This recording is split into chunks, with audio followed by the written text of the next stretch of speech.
Often titled the father of comedy, Aristophanes is the oldest surviving comedic playwright. As profound as vulgar, his plays reveal ancient Athenian values, ideology, and controversies. Jeering at and referencing sex, gender, religion, politicians, history, other playwrights, and morality, he is now, perhaps, even more irreverent and funny than ever before. Aristophanes' plays, Knights. This play is in large part a joke and attack on Cleon.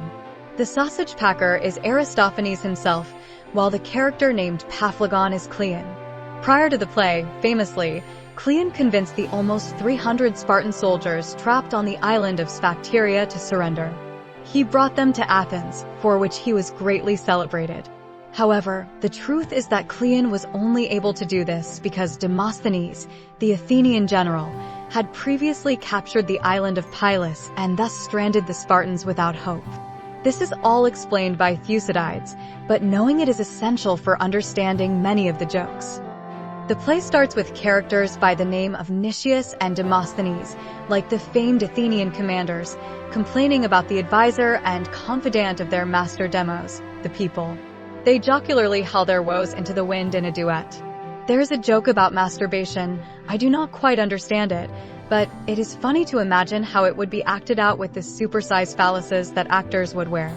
They argue briefly over whether the gods exist, and Demosthenes argues that since he dislikes and curses the gods, therefore he does believe in them. Nicias suggests that perhaps they should ask the opinion of the audience, and Demosthenes tells him to ask them whether they are thus far enjoying the comedy. Nicias then speaks directly to the audience, saying, "Let me explain. We have a master with a farmer's mind, a crusty old grouch known as Demos of Nix Hill, a half-deaf flaky little man. Last market day he bought a servant, a tanner by the name of Paphlagonian, a real heel and a consummate liar.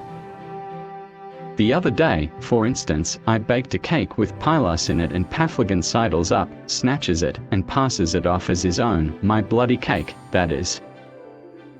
Then, knowing what a simpleton the master is and how he dotes on sibyls, he chants oracles.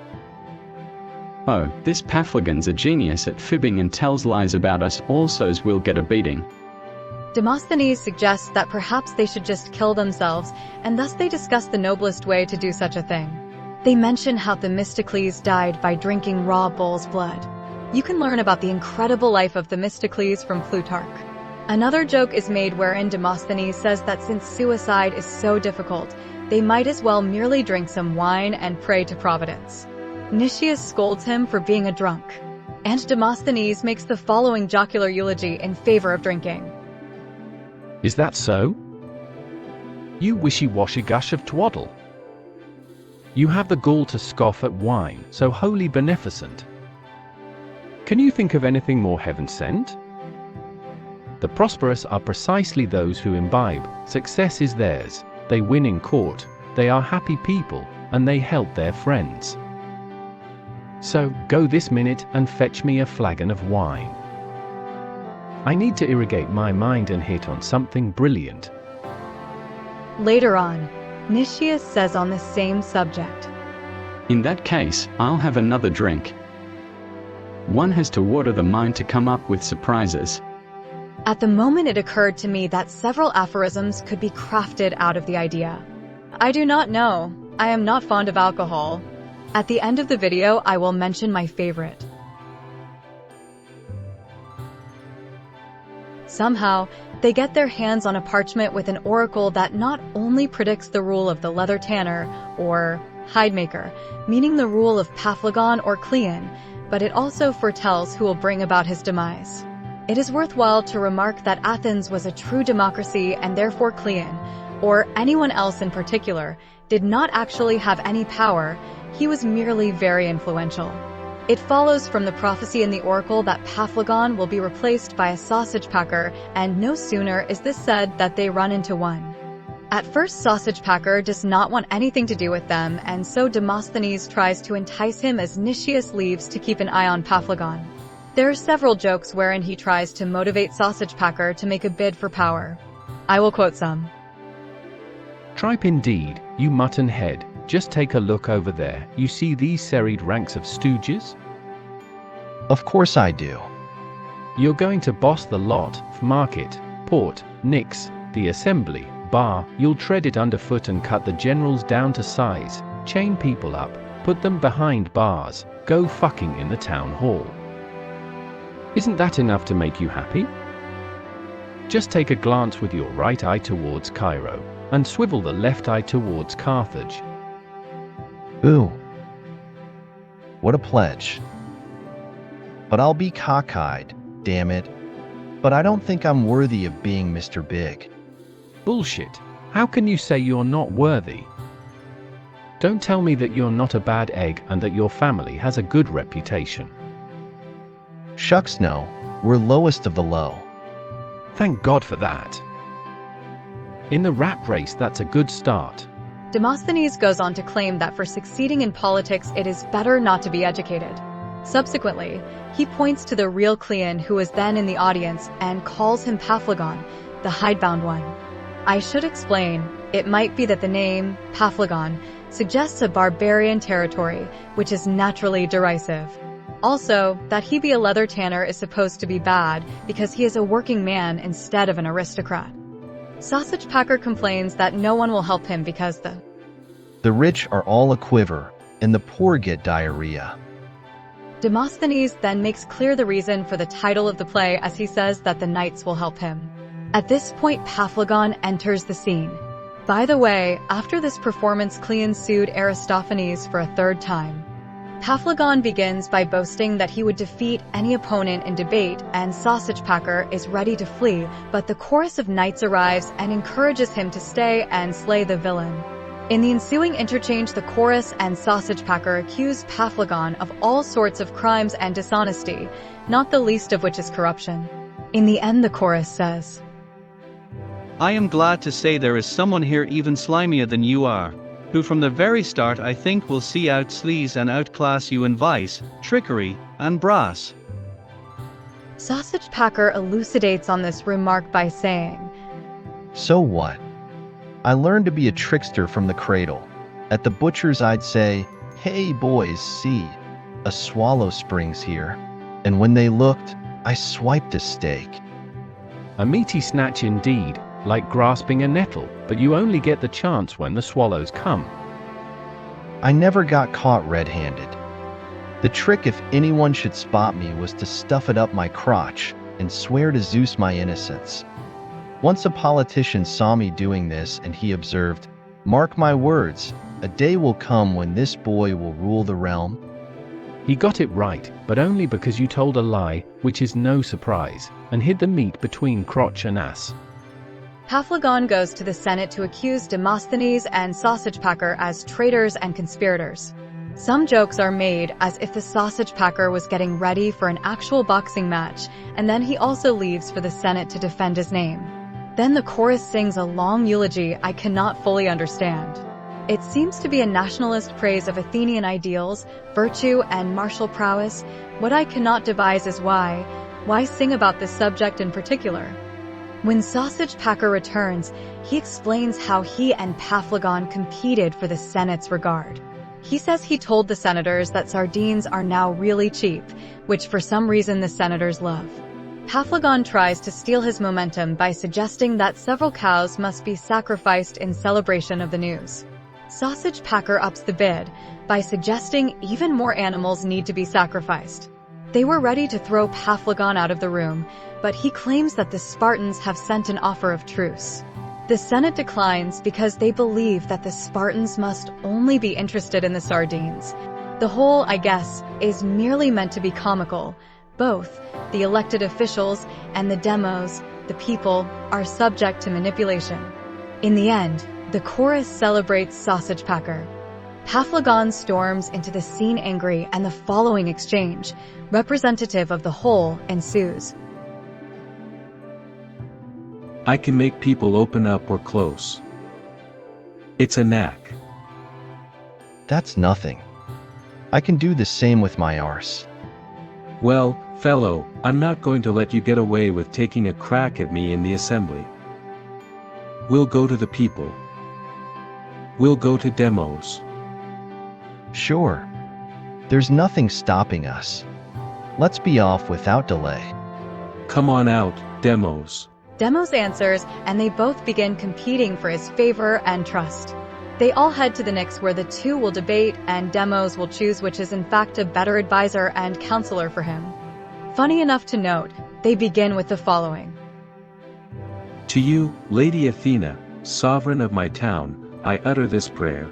If it be true that I have been the greatest benefactor of the state, apart from Lysicles, Salibacho and Cinna, may I go on having my town hall dinners as a reward for doing nothing? But if I am no longer in your good graces anymore and fighting your battles, then murder me, cut me in two, and turn me into rider saddles. And, Demos, as for me, if I don't love and cosset you, turn me into hot dogs, or put me in a stew, and if you can't believe me, grate me into Parmesan on this very counter, or yank me away by the balls with a flesh hook to the potter's quarter. It happens that at one point, Paphlagonian compares himself with, and claims to have done more than, none other than Themistocles. Sausage Packer does not hesitate to chastise this pride. Although Themistocles was great, remember that he was ostracized and died under the service of the Persians. Meaning, it must be that only the scoundrels still thought highly of the hero.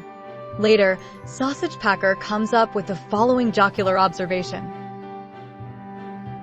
Hang on a minute. I've just thought of something. If you really cared a tinker's cuss for the people, you'd not have left those shields hanging by the handle. Don't you see, Demos, it's a trick to forestall any retribution you may be wanting to deal out to this bloke. A gang of young and husky tanners surround him in a medley of fellows selling honey and cheeses. They're a self-supporting clique, and the moment you start looking glum and fingering the ostrachards, they'll take those shields down by night, and it's on the cards they'll pounce on our grain warehouses like greased lightning. So the shields have every handle at the ready. You cheating bastard, Paphlagonian, how long have you been blinding me to the way you've been cheating the people? Much of the joke is lost to us now, but it must have been pretty funny at the time. Of course, the idea is that Cleon would depose the democracy if it ever disagreed with him. Either way, Sausage Packer is victorious, and Demos asks Paphlagonian to return his seal as symbol that he is no longer his servant. There is a joke wherein the seal that he returns is not the original, and the one he is giving must belong to Cleonymus. This name was a famous and flamboyant homosexual that Aristophanes makes fun of in at least half of his surviving plays. Before making his final exit, Paphlagonian says Demos must hear his oracle, thus Sausage Packer suggests his own. They both retire to retrieve their respective parchments, and the chorus sings. When they return, before anything has been read, Demos says, Come on, read them out, especially the one about me being an eagle in the clouds, my favorite. It seems that Demos somehow knows what is going to happen next. Obviously, the comedian is mocking oracles. The parchments are read. It is funny because they are all subject to interpretation. I reckon this must have been rather edgy comedy at the time and culture. Demos, once again, cannot decide, and thus says that whichever of the two will pamper him the most will gain his favor. The two enemies quickly exit and return, each carrying a basket full of things. They make the trip one more time. Paphlagonian brings a chair, Sausage Packer a table. They begin showing Demos their various presents. At one point, Sausage Packer offers a cake, but Paphlagonian offers a rabbit. Frustrated that Paphlagonian has the better offering, Sausage Packer pretends he sees ambassadors laden with silver coming their way, and while Paphlagonian is distracted, Sausage Packer steals his rabbit and claims it as his own. The obvious joke ensues wherein Sausage Packer says, I'm just doing what you did at Pylus with the Lacedaemonians. At the end, Sausage Packer suggests to Demos that he ought to check what is left in the bags. Demos finds that Sausage Packer has emptied the whole of his bag, while Paphlagonian has kept the lion's share of his treats for himself. Falling in despair because his avarice and corruption were discovered, Paphlagonian quotes various passages from various famous plays until he throws his crown at Sausage Packer. Then he faints and is carried out of the scene. Jocularly, Demosthenes, the general, asks Sausage Packer to give him some important title in recompense for how he aided him. The chorus sings, and when Sausage Packer returns, he says he has transformed and upgraded Demos. In the back, a splendid and marvelous city is revealed. When Demos steps back onto the scene, he is in shape, young, and good-looking. In the following discussion, Demos expresses his disbelief at how he used to be. That is, how oblivious, naive, and stupid he was. Sausage Packer says he ought not to blame himself, that the blame lies in those who tricked him. Then he asks him several questions to test his sharpness and clear thinking. Special focus is made on paying the sailors for their service. I must note, Aristophanes was an aristocrat, Cleon was a populist, yet the comedian does not defend the aristocracy. Truly, he never even attacks democracy, he simply wishes the people to be smarter. In the end, two truces that Paphlagonian was hiding are revealed. These are beautiful young women. Demos is all too glad to take them to his house and consummate the affair. I should note, at least almost all of Aristophanes' plays end with someone having sex with one or two very attractive young women. Now, to pique your curiosity, to motivate you to watch the last video of the series, I gift you a teaser sample of the many aphorisms I crafted as I read this author. The mind is tilled by diligence, sown by emotion, and harvested by effort. Yet only with self-honesty may you water the fruits.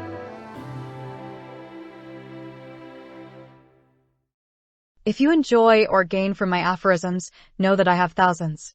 I will be writing books with short thematic essays composed out of aphorisms. These essays are profound and intriguing yet easy to read. For very cheap copies, look up Protagoras Pause in the Amazon website. I repeat, Protagoras Pause, that's my name.